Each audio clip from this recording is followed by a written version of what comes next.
아니면 수원? 수원. 수원 아니야. 수원 아니래. 수원 아니.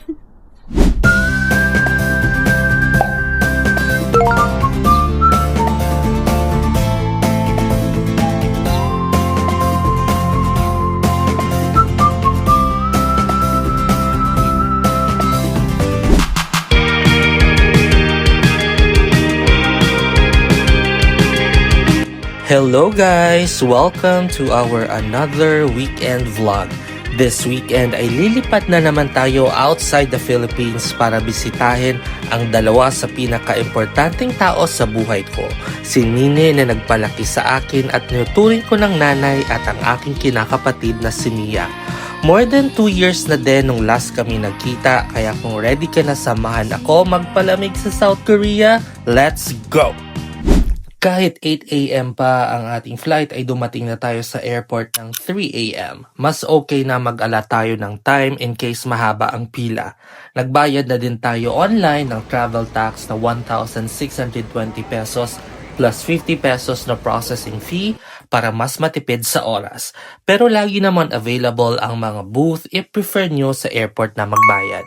Dito sa Bay E ng NAIA Terminal 3 ang check-in and bag drop ng Cathay Pacific, which is ang sasakyan natin papuntang Incheon with 3-hour layover in Hong Kong.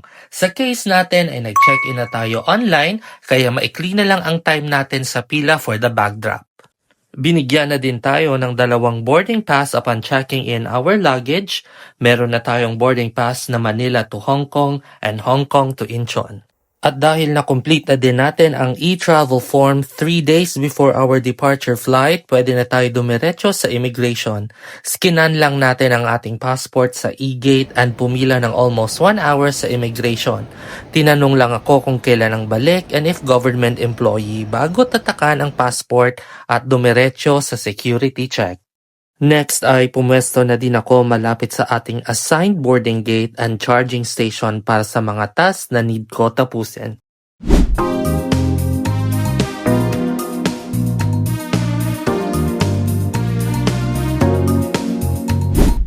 After natin mapasa ang ating mga deliverables ay mag-breakfast muna tayo dito sa Max's para may energy tayo sa ating biyahe. I-enjoy na natin ang ating roasted chicken, creamy spinach, sour cream potato, and muffin.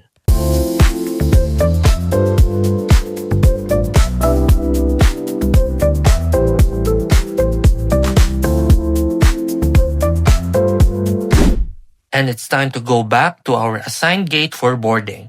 Medyo excited ako dahil this is my first time sumakay sa Boeing model aircraft.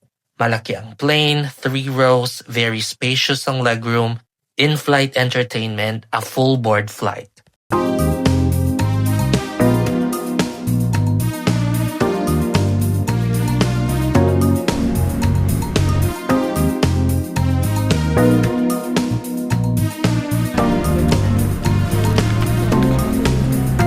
Trinay ko i-explore ang mga movies sa in-flight entertainment pero for some reason di ko makita ang port netong headset. Kaya in-entertain ko na lang si Self nitong navigation map feature para makita kung saan na tayo.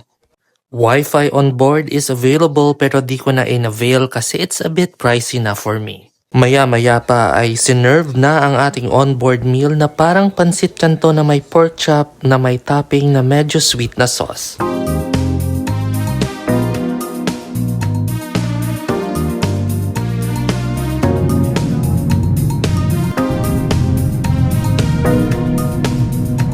After almost 2 hours ay narating na natin ang Hong Kong International Airport for the first time. Meron tayong 3-hour layover para sa transfer and hanapin ang ating boarding gate going to Incheon. Sundan lang natin ang mga signs for transfers at dadaan tayo ulit sa Hong Kong security check. And aakyat tayo dito sa escalator papunta naman dito sa departure area na malaki. May mga ports if need nyo mag-charge and maraming kainan if nagutom kayo sa biyahe.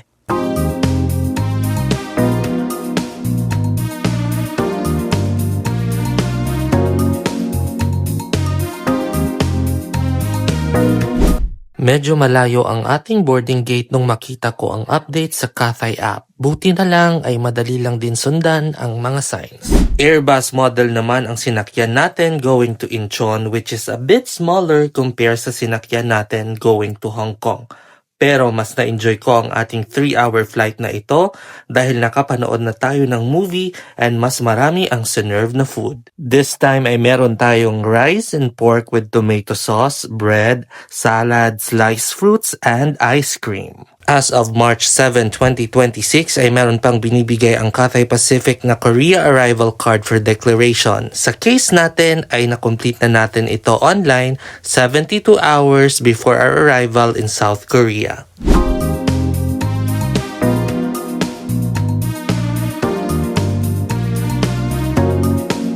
And we have finally arrived in South Korea after 3-hour flight from Hong Kong. Total travel time natin from Manila ay almost 10 hours din.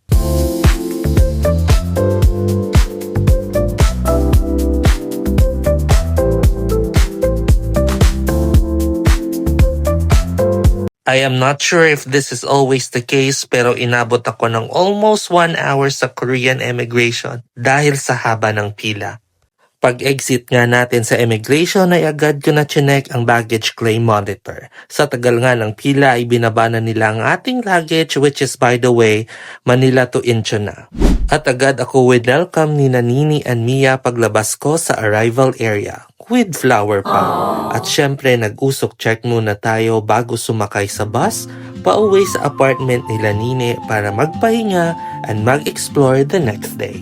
For now, hanggang dito na muna pero abangan nyo ang mga a day in my life ganaps ko sa 15 days ko na pagstay dito sa South Korea. I hope you will consider liking, commenting, and subscribing sa ating video. Have a happy weekend everyone! Ingat and bye-bye! See her boots at the corner cafe with a notebook and a grin. She's chasing skies I've never named.